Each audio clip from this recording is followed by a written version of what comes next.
Brought to you by Telehelping, a virtual assistant staffing company for professionals.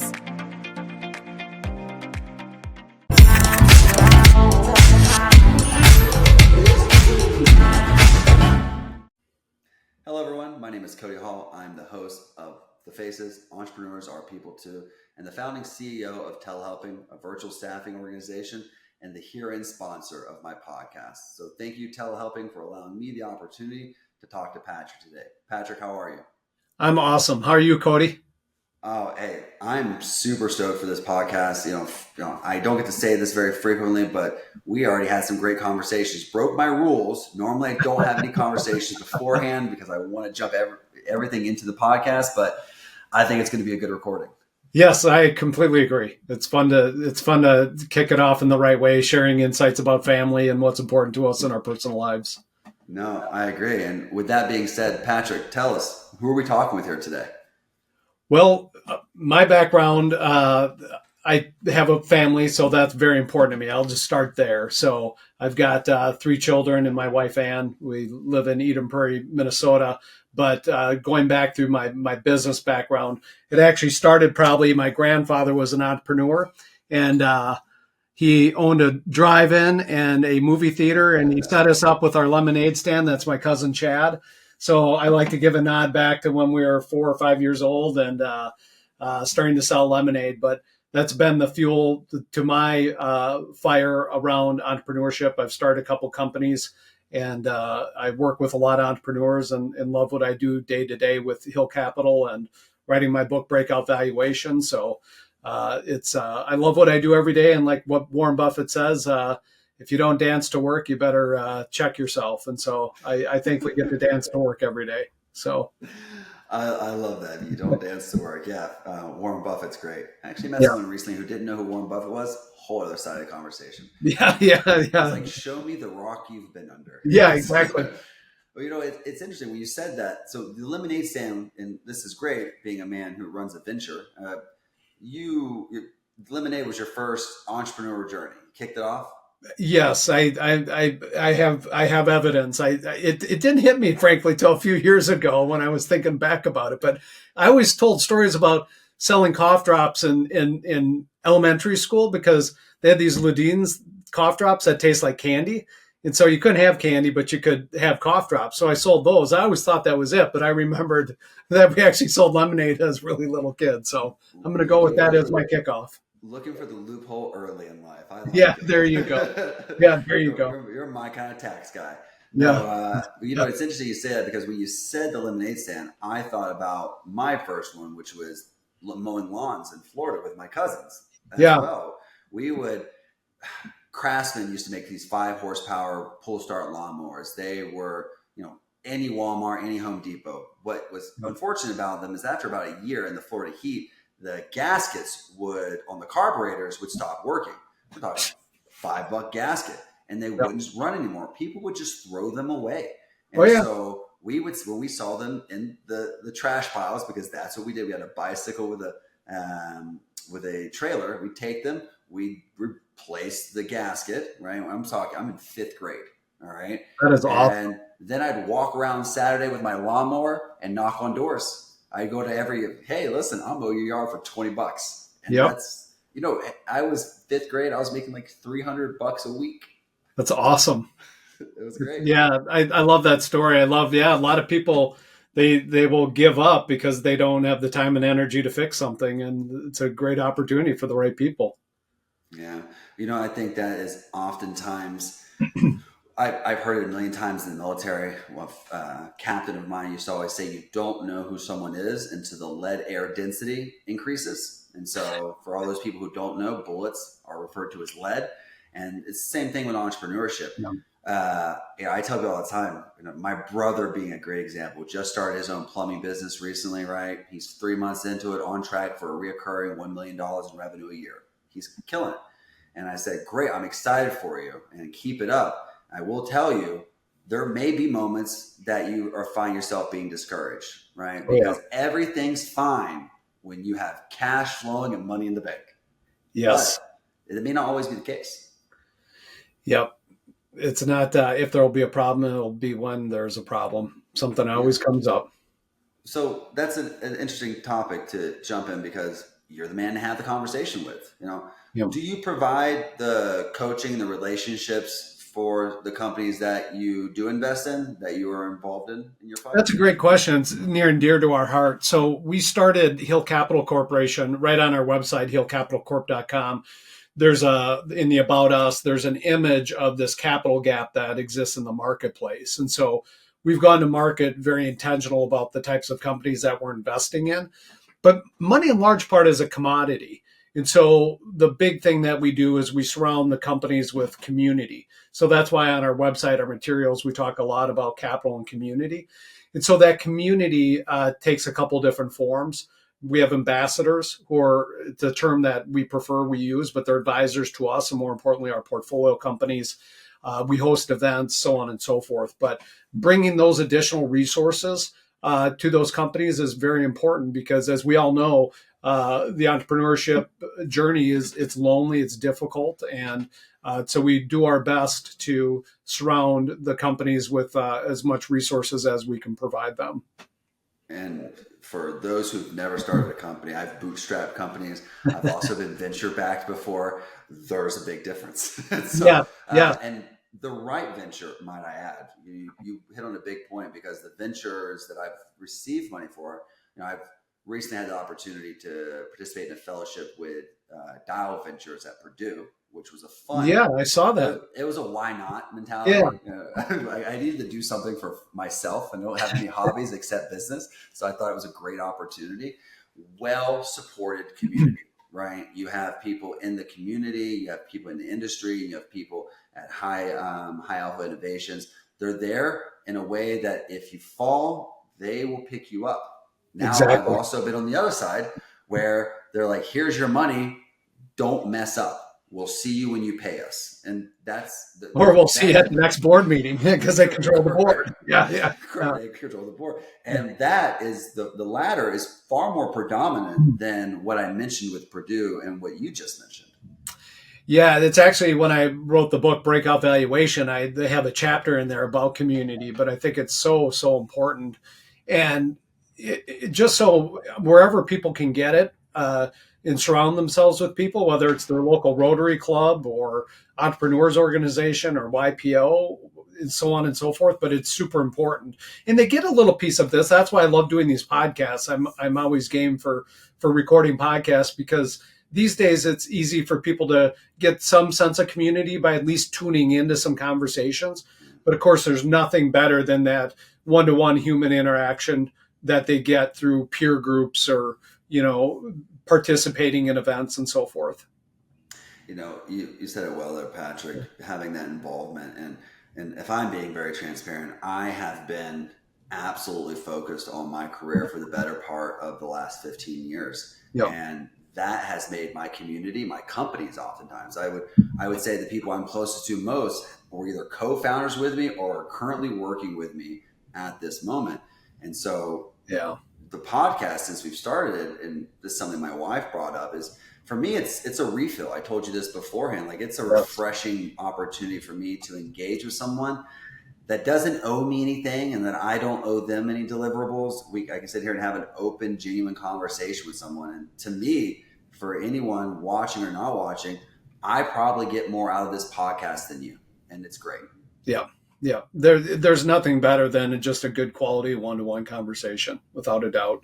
No, I agree, Patrick. And, talking to the communities, one of the things that I'm a silent, though I'm not a very silent person, investor in an accounting firm. And one of the things I love that they offer their clients is a mastermind community. Yes. Yeah. And I love that. Do you offer something similar to that with your ventures? We do. We've actually debated and had the internal conversation around, doing a formal mastermind in doing courses and like a kind of more of a structured work. We've chosen not to do that. Instead, we've really encouraged and helped connect our portfolio companies to other mastermind groups or wherever they need to get the things that they're working on. And then what we do is roundtables. So monthly, we have calls with our portfolio companies where we have a topic that we'll touch upon. But most importantly, people can jump on and share things that they're thinking about or obstacles that they're facing. And then we can all experience share on, ideas or thoughts that could be helpful to them. That's great. You have a whiteboarding consortium of sorts to be able Yes, to get people out of their own thought processes. And I've said this time and time again, but it's a scary position being a lone CEO, because when you're being a CEO, being a founder, it's a lonely path. it And is. so it's great that you're in the position to put them around other folks who are also lonely and, outside of their own bubble of influence and things like that, to say, hey, listen, I'm thinking about this, or this challenge is bothering me. What would you guys do? Yes. Yeah. And I'm a member of EO Entrepreneurs Organization. And, we have members that are members of Vistage, and I've got friends that are Vistage chairs and so forth. And so all these groups are wonderful. So that's why we have consciously chosen not to recreate the wheel. We do some of these things like roundtables, but we encourage people to join peer groups and to plug into communities that would best serve them. Because the one thing I am challenged with, Cody, is the number one, the most valuable resource of every entrepreneur is their time. And so we've talked a lot about that at Hill Capital Corporation, is how to make an investment and to support them, but also to be super respectful of their time. And that's where I've seen some venture funds, some investors where, they require them to do certain things. They require them to, be part of different peer groups and stuff like that. And we've chosen not to do that, because the only person that can really make a determination on the best use of their time is that founder. And so we don't want to come in there and dictate and tell them what to do. No, that's great. And there is something that I've learned in life, especially a privilege of success, is that time is everything to me. Yes, exactly. That's what everybody works so hard for, is to get more time. So No, I just recently had a conversation with someone of a book I read called Being Rich, and it has nothing to do with money, but it has everything to do with what do you do when you have freedom. And that is, you think you may have the answer. I'm going to tell you right now, if you don't have the freedom to make every decision you want every day with sometimes very little consequence, it's a scary mentality. And yes, most of me, for example, and I'm a great example of telehelping, because I try to be my own model for my clients, is I have about 4 to 5 virtual assistants who are Cody, and in every sense, because that's why I'm able to be on this podcast right now and burn a prime morning hour, because my world's going to keep going. My emails are going to keep getting responded to. LinkedIn messages are going to keep going out. And I even have an executive project manager that goes to meetings that, sure, I could attend, right? Yeah. And it's good for me to get an inside perspective on what's going on in them.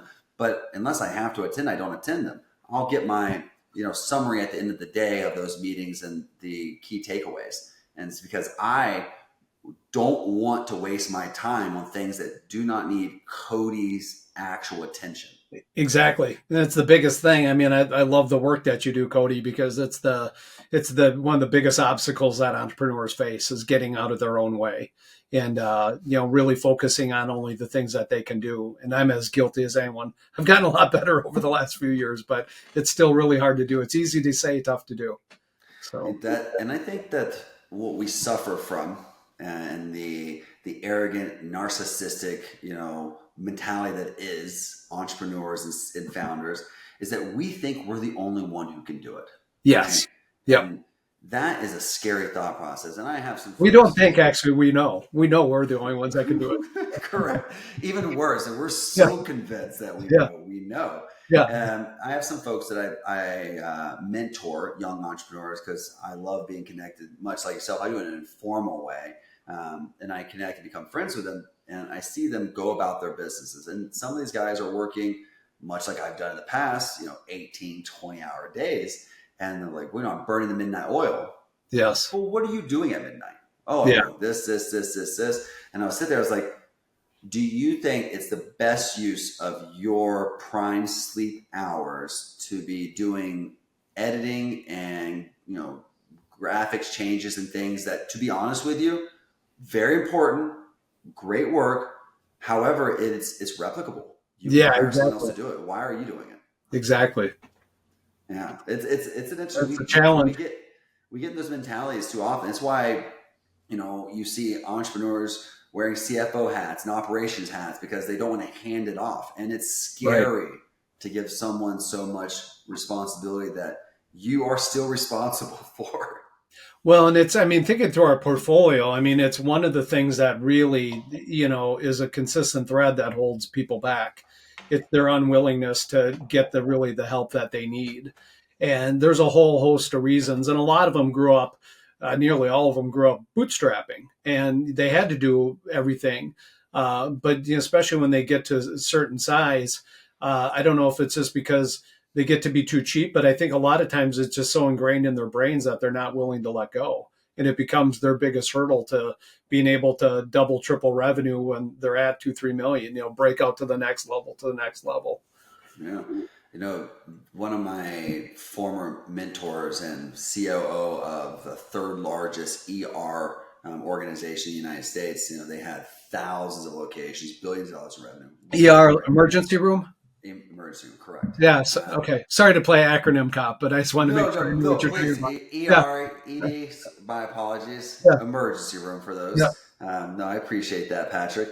Healthcare mentality oftentimes. Yep. And he told me once, as a guy who sat on my board, he's like, hey, listen, don't be afraid to spend money.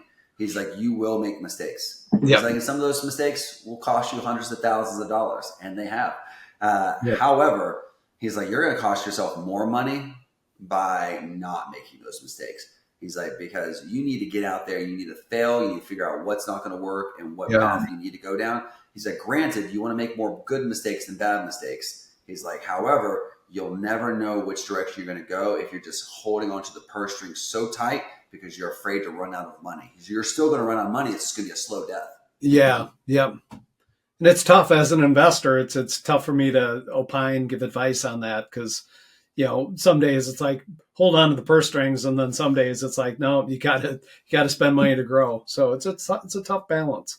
Yeah, and I find that oftentimes, yes, it's about money, and money is lifeblood. Money is important, right? It is a commodity, as you say, but the time is not a commodity, right? It's in essence, it's a very finite resource in the sense that we're looking at it from the perspective as you can get more money, you cannot get more time in your day, and exactly more difficult. I love that you brought that up because I just had an aha moment I hadn't fully thought through before, Cody, but that people don't really understand and appreciate what time does. Time can build, but it can also break things down and degrade things. So like the time value of money, right? So in investing, we're trying to get a certain return, but if things don't grow fast enough or so on and so forth, too much time goes by the time you calculate in our world an internal rate of return, an annualized rate of return, that number gets really low because too much time went by. That's what a big problem is with venture capital. But that time element is so important because there does have to be a sense of urgency to things. But then also some of the best things that are ever built and grown have taken quite a bit of time. Some of the companies that are done really well that we've invested in, the fact is that they've done well because they've been grinding at it for 20 years. It was that overnight success story that took the founder a decade plus to start to really make it work, and then it got some legs to it. So it's an interesting thing to kind of think through that time and what that does and how one plans and executes around that as an entrepreneur. No, I always see those type of growth trajectories a lot like if you've ever watched a YouTube video or seen a fighter jet do a rapid ascent where it takes off. And instead of pulling up and bringing its gear up, it floats right above the runway, and it's prepping for a 9, gravitational pull ascent, and then it goes straight up. And so everyone's like, "Oh wow, he just went straight up." Well, no, he's been flying at a mile, almost at the ground, sometimes barely over it, to then gear up for his climb, and he's prepping in that motion. And Telehob is a great example. A company that sat dormant for many years, right? Now, represents thousands of virtual staff members. And there were times where I was down to one client, right? Down to the original client, right? Gained clients, and then they all went away. Right. So they're like, is this a business model that I can actually, grow, replicate? Does this thing even scale? And you have to ask yourself that sometime. Well, I just wrote an article. I actually published it this morning on LinkedIn that talks about, the pain before the breakout, and you have to have those setbacks. They're going to happen. Setbacks are going to happen, but those are a lot of the things that are fostering that breakout growth over time. And so for me, I do a lot of skiing. I teach downhill skiing, and I was up to 56 days out on the hills and the mountains this year. But one of the last times I was out, I was learning to perfect gliding down a rail. And I fell hard and dislocated my shoulder.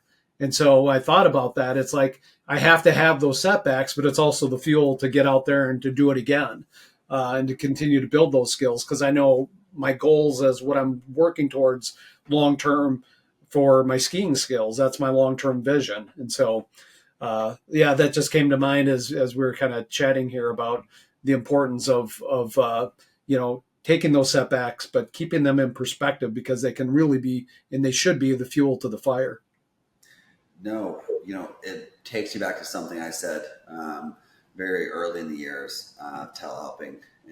It's an internal conversation I also have myself. Is I'd sit there and I'd chat with some of the early stage employees, and when we did have setbacks, I'd always ask, like, well, do you think we're the same company we were last year? And I'd sit there and I'd also review myself, like, all right, even if we were at the same client count, like somehow we went up and went down, went up and went down. But if we had sat there year over year, we were at the same client count, I'd ask myself, but are we the same business? And every time I asked myself that, the answer was always no, because what I would see as a fluctuation of, in and out of clients. But what happened during that time? Well, when we gained clients quick, well, what did we do to do that? Why did that happen?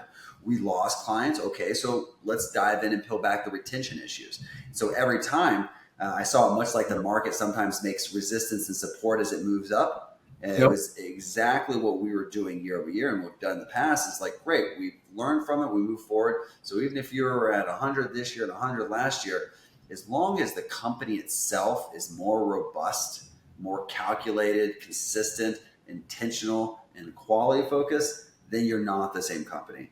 And having that year-over-year improvement is why we're here today. Yeah, I've come to appreciate not many lessons get learned, when something's just, the proverbial up and to the right. It happens when it's like this, because on those downturns, those peaks, it forces people to recheck or create processes. What happened, and to do all the things that makes that economic model more stable and more robust over time. And I've dealt with that with my own businesses, and we're dealing with it with Hill Capital. It's like, okay, if a portfolio company runs into trouble, what do we do? And when things were great, we didn't have to flex that muscle, and now we've had to, and that's very valuable as an organization.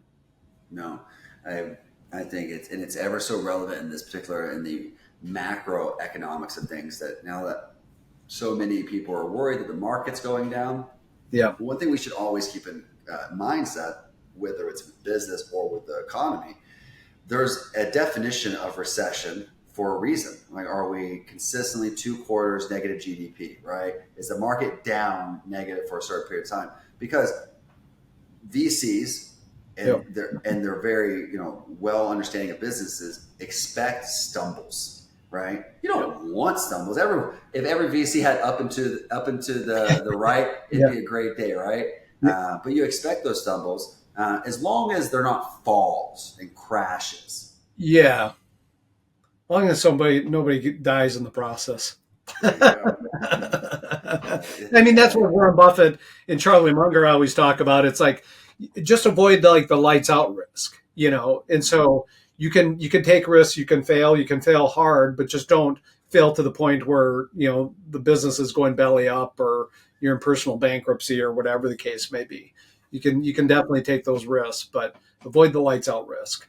So No, I agree. And one of the trader forums I'm part of, because I trade daily for fun, yep, um, a lady always says, just understand your risk, right? yep, You have a target. Like I have a trading target every time I submit a trade, but understand, like, I'm more focused on what could I lose in all this if this does go the complete opposite direction in a way that I didn't think was going to happen. And so I yep. think that's great for folks. So, I want to downshift and shift gears because I did look into that. You are a skier. You said you're a family man. So when you're not jumping in and helping organizations come the next unicorn, does your family ski with you? Is it a skiing group here, or are you a lone wolf? We are a skiing family. I ski way more with my kids. My wife will come out occasionally when we go out west. But no, I've taught all my kids at age 2 to downhill ski. So we do a lot of skiing, and now all 3 of my kids teach at our local ski hill, Buck Hill ski area in the Twin Cities. And so we absolutely love it, and keeps me in shape throughout the winter. And it's really fun to teach little people to little kids to learn how to ski and have something that they can do with their families, because some of our best memories as a family is those ski trips and those outdoor activities. So yeah, we absolutely love it. No, I mean, I'm in the earlier stages of trying to transition my family into that. My Yeah, daughter, not an athletic person, doesn't like the idea of competition. Uh, did not get that from me. yeah, Okay, everything competition in my book. But my son, very much likely, my wife wants to do more sports, and so I play tennis, probably far more than I should. This week, I started scheduling it into my calendar nice. to get more matches in The way to because do it. I fell down to the intermediate zone, but generally on a good day, I should be about a 4.0, which is an advanced player. And Okay. so I've been playing a lot more matches, and I love it. And I was just telling my wife for the first time in years, I'm a part of a group text message group that doesn't involve work, the Yeah. military, or family. I was like, they're like, yesterday's like, hey, who wants to pick up a match today? I'm like, I want to pick up a match. I'm like, let's do a match. I can play back to back, day to day. And so I'd love for my Yeah. wife wants to learn how to play, and she does a little bit. She's not winning any tournaments, but she definitely will get out there and volley. But I want my kids to do that because we live in a racket club in Mexico, right? We have Yeah. 19 or 20 courts in the Wow. community. It would be good for me to get some of that HOA and club feedback more than just the pool. So be aware of the fallacy of sunk costs, Cody. But yes, Okay, man. yes, but yes. Well, the thing I love about the activities like tennis and so forth, it's stuff you can do with the kids because for both of us, family is super important. And that's what I love about skiing. It's something that we can do together. That's the problem with team sports. I'm not going to go out and play football and baseball and stuff with my kids. I mean, we go catch a ball or something like that, but that's just very different. So I've tried to skew a little bit towards some of the things that we can do together as we all age. No, and I agree. And one thing that I've learned about myself as an entrepreneur is that the richer my life outside of my work is, right? And I'm not saying you can't focus on your business or that you need to focus more on your personal life. I'm not here for that advice. See your local VC or shrink.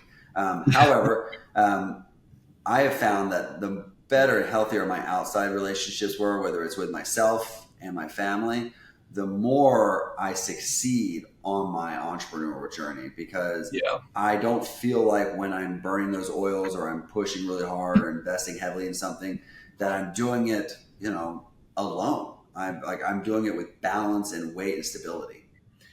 Yeah, exactly. That's what I've learned through my participation in EO and through my forum. But when I started working on myself, that's when a lot of things started to really happen. When you take care of yourself and you do the things that you're interested in, like skiing and taking care of your health and so forth, it's a big unlock, is what I've experienced. No, very much, Patrick. And one of my more final questions here is that something when you're looking at portfolio companies is looking into the founder and who they are, how they structure themselves in life. Is that an element of your decision making or your due diligence?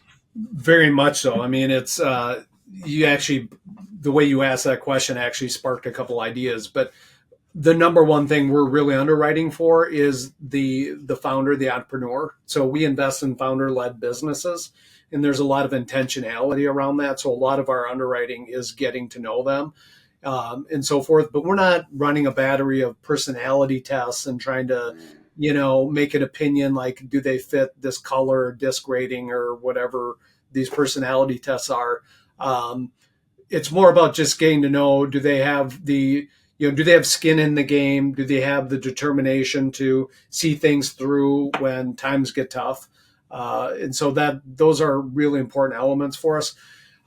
In what we're definitely digging into the business, to the industry, to the economic engine is what I like to think about as a business. But that pales in comparison to whoever's showing up every day, because we're investing in really small companies. They're typically established, like they typically have a couple million of revenue, so they're beyond startup, but they're very early stage, because I've become of the opinion.